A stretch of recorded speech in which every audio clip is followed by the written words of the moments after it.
Bringing your business online is no small feat, but with Jane by your side, we'll make the transition as effortless as possible. Let Jane lend you a hand with your mental health practice so that you can spend more time doing what you love, helping others. Learn more at jane.app/mental health.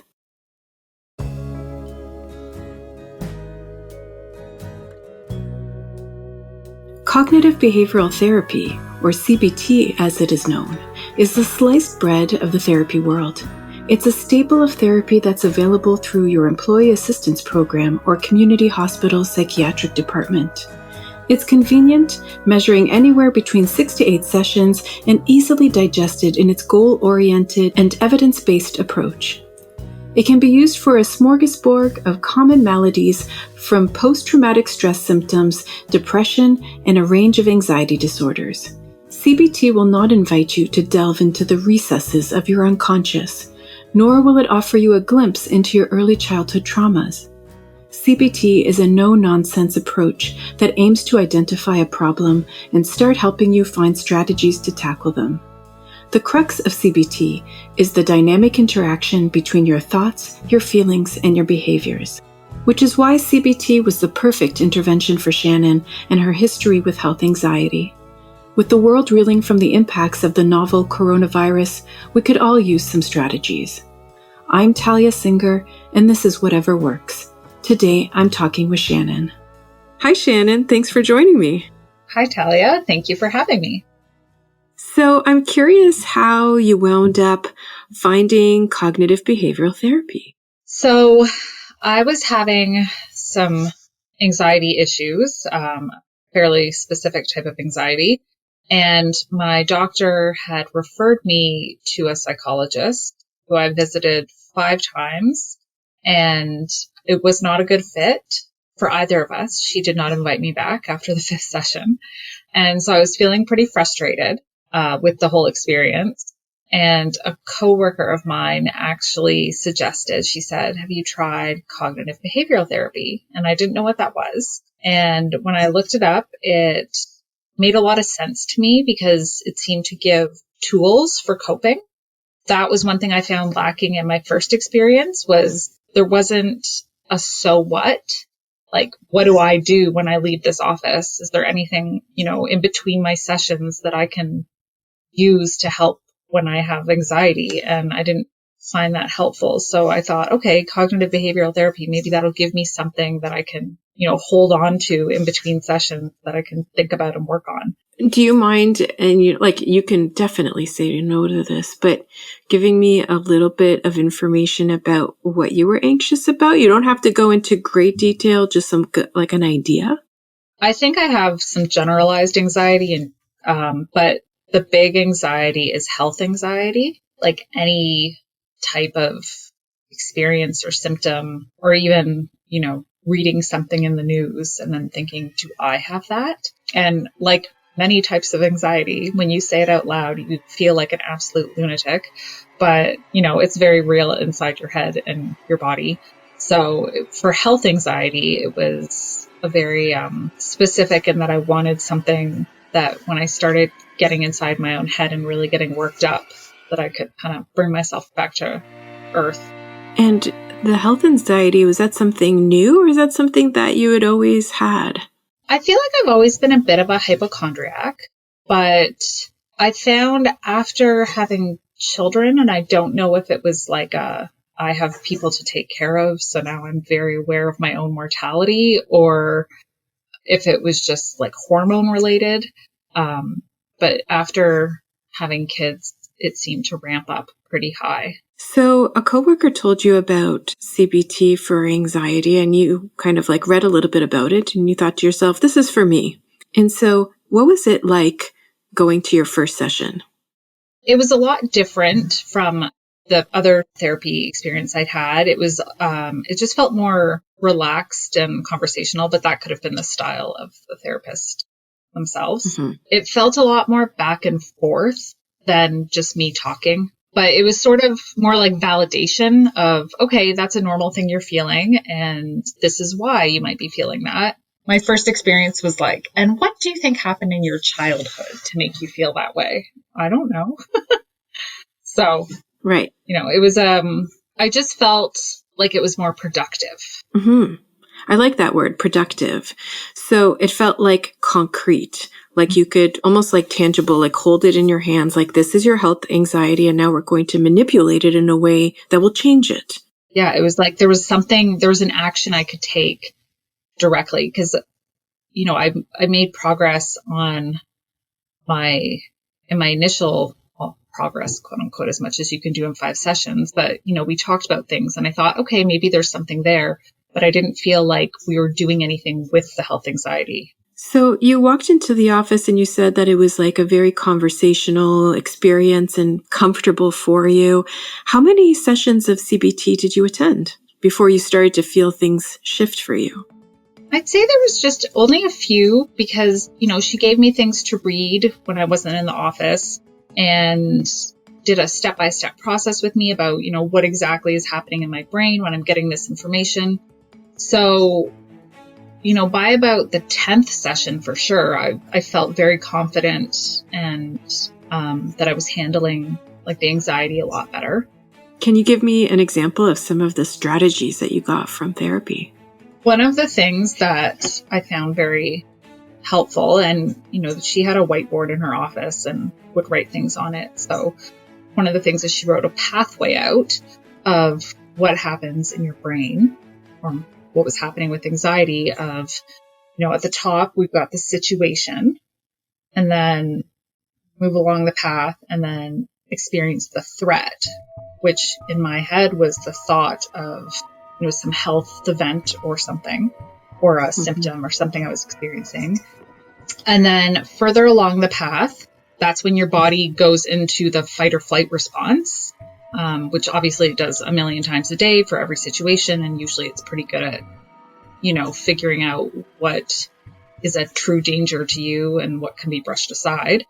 And that was one thing that she did verbalize for me is your body, the fight or flight is just getting mixed up. It's at that point of anxiety in the fight or flight where, I need to reassess. And then further down is the behavior, the urge to escape. And like, that's how I react to the anxiety. And then the reaction can either lead to relief or further anxiety. Can you tell me a little bit about that? Like, so if you were, let's say, and if you were back in that time, how long ago was it that you were doing CBT? So I'm still seeing the same therapist, but this started in 2018 is when I started seeing her. So it's been almost 3 years. Right.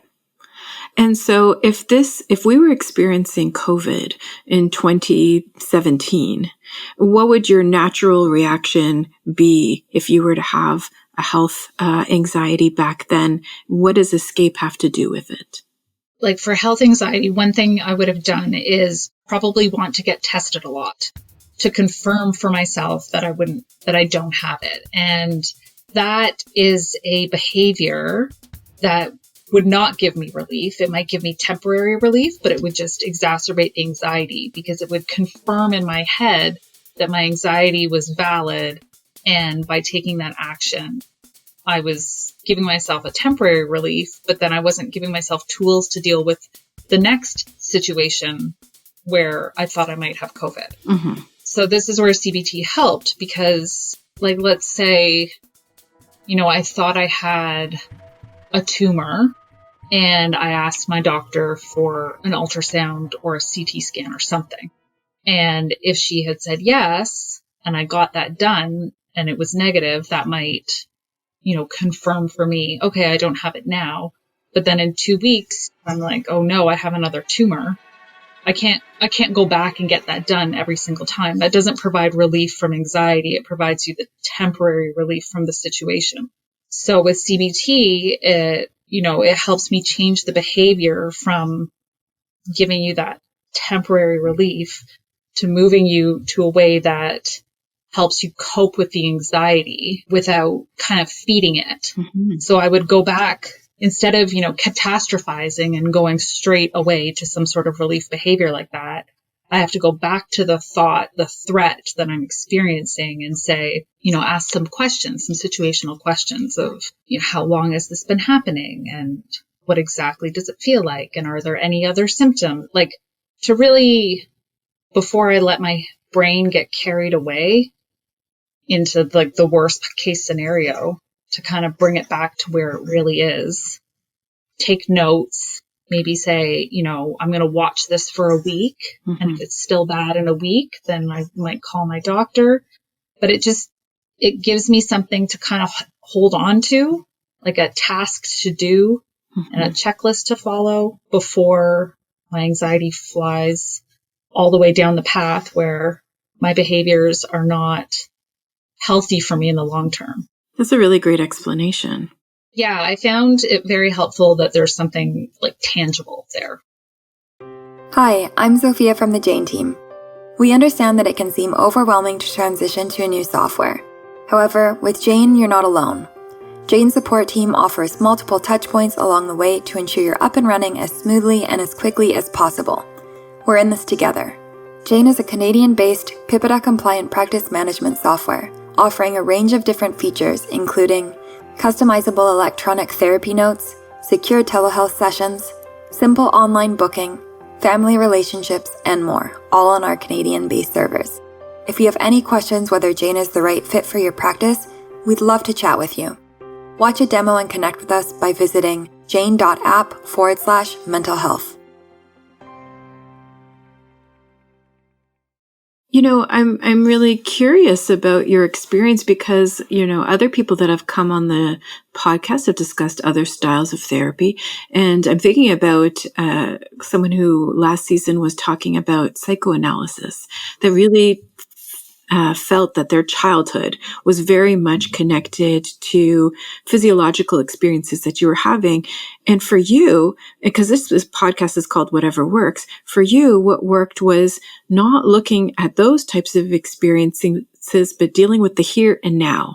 Yeah, it was definitely what I had to do was get myself more into the present and really focus on it, because I would fixate on a future that is full of so many unknowns. And so would you say that each session that you went to with your therapist, you kind of gained new strategies or a new sense of confidence to deal with those anxious thoughts? Yes. I started going every week, and eventually we spaced it out to every other week. And now I see her once a month, and I don't feel like that is, very rarely do I have times where I think, I really wish we had an appointment sooner rather than later. I like this image of your therapist using the whiteboard. It kind of feels like you explaining you to you, kind of like a very remedial kind of lesson where you explain to yourself, listen, Shannon, when you have these thoughts, this is what's happening in your body. And when you have these thoughts, this, leads you to behaving in this way. And you're kind of like taking notes about yourself and gaining a deeper understanding of how you work. Yeah, I would agree. And I think, everybody learns in different ways, but being able to visualize yourself like as a stick figure, literally on a pathway to say, this is where you are and this is where you want to be. And let's talk about how we get there. It really helps in your mind to put things into action. Like a map. You are here. X marks the spot. Exactly. Any other strategies that you can remember using? I am loath to credit Sheryl Sandberg because, the evils of Facebook. But in her book, Plan B, about grief after her husband passed away, she did, and I read that before I started CBT, and I kind of always hung on to those as well. She talks about the 3 Ps, which is personalization, permanence, and pervasiveness. Personalization being thinking that the problem is yourself instead of considering other outside factors. So that's one thing. Think, is this me or are there other things? The second is permanence, thinking that a bad situation will last forever. And I think that was one of the biggest things to help anxiety is you have to be able to recognize when you're in it. And if you can recognize that you're in it, then it's just going to be like a few days where you've just got to buckle down, and in like a wave, it'll kind of wash over you, but then it'll recede away. So recognizing that this feeling you're feeling isn't forever, and, your body's just going through it. And I found that it never really lasted more than a week at like the peak horribleness. And the third is pervasiveness, and that you're thinking this bad situation applies across all areas of your life instead of just one. So to reframe it and say, this is where my anxiety lies. It's not impacting everything else. It kind of helped me to put it into perspective a bit more. So it's not going to last forever. It's not anything I'm doing. It's not about me. And it's one aspect of my life. It is not my entire life. It really is to kind of minimize the monster that anxiety can become, because it can feel like it's taking control of your life. And so it's kind of like you driving with anxiety in the passenger seat rather than anxiety in control of the wheel. Does that make sense? Completely. And that actually reminds me of something that my therapist did say to me, because in the springtime, when the COVID fatigue and the grief of everything we've lost this year really started to sink in, I said to her that I feel like my CBT toolkit is not working. And she said, you can't really think your way out of this situation, because there is a danger, like in life, that we are all actively trying to avoid. Your fight or flight is working right now. So one thing you need to do is kind of have your anxiety sit next to you, accept that it is there. It's with you on this journey. Say, okay, you're beside me. I acknowledge you, and I need to live my life, but I'm aware you're coming with me, and sort of just make peace with it, right? Like, instead of trying to like fight it or push it away, which can be exhausting in its own sense. Sometimes you kind of have to make peace that, okay, this is where we are right now, and this is what I'm going to do to get through day to day. Sometimes I think about anxious or negative thoughts like one of those express buses, that if you get on an express bus accidentally, it could be really upsetting and also infuriating. Like, you get angry at yourself. Mm-hmm. Like, why am I having all of these thoughts? Like, and then the fight becomes like, stop having these thoughts, stop being so negative, stop being so anxious. And it can be very self-defeating, because as you said, like, the feelings are transient and it'll pass. Like, the bus will eventually get to the station. Yeah. And you'll be able to get off. And sometimes you might notice it beforehand, saying like, well, I might get an anxious thought. I might have a negative feeling, but this time I'm not going to get on. That's an express bus. That's not the one I want to get on. I want to notice it and then feel the sun on my face. Yes, that was another tactic that I found didn't work so well for me. I'm not very good at mindfulness. My brain, I could be good. It would take more practice, but it was that visualization of sitting on the side of the road and watching the cars go by, of the cars you're not going to get into. So sort of like the express bus of, I'm not going to take that today. I'm just going to let that go off down the road and watch it. I'm not very good at that personally. I think, actually, no, I'm going to hop in that car and take it down the road.